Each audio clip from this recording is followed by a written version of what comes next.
বাড়িতে নাতি এসেছে বলে কথা, সব কাজ তো সবাইকে দায়িত্ব নিয়ে করতেই হবে। আজ আমি কার্তিকের মা, একটু তো সাজতেই হবে। পরেছিলাম শান্তিপুরের লাল হলুদ কম্বিনেশনের একটা তাঁতের শাড়ি। গয়নার সেট মিশো থেকে আমি পারচেস করেছিলাম। চওড়া করে সিঁদুর, টিপ আর একটু লিপস্টিক। গান ছেড়ে কার্তিকের ছোট ঠাম্মি ঠাম্মি কার্তিক সোনাকে সাজাতে ব্যস্ত। আজকে খাবারের দায়িত্ব ছিল আমার ওপর।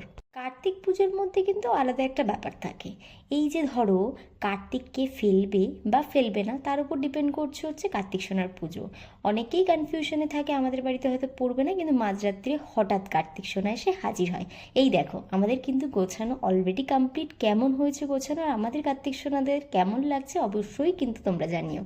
পুজোর এই ধূপধুনোর ব্যাপারটা বেশ ঘরটাকে একটা আলাদা পজিটিভিটিতে ভরিয়ে দেয়। এই দেখো, আমাদের কিন্তু ঠাকুর মশাইও এসে হাজির।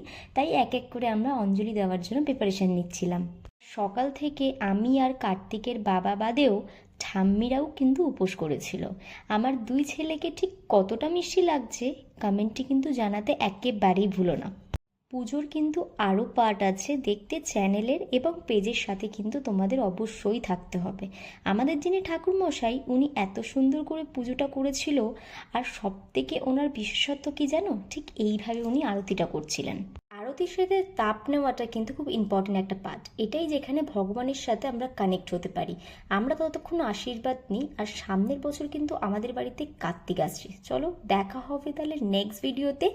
টাটা, বাই বাই, ভালো থেকো, সুস্থ থেকো সবাই।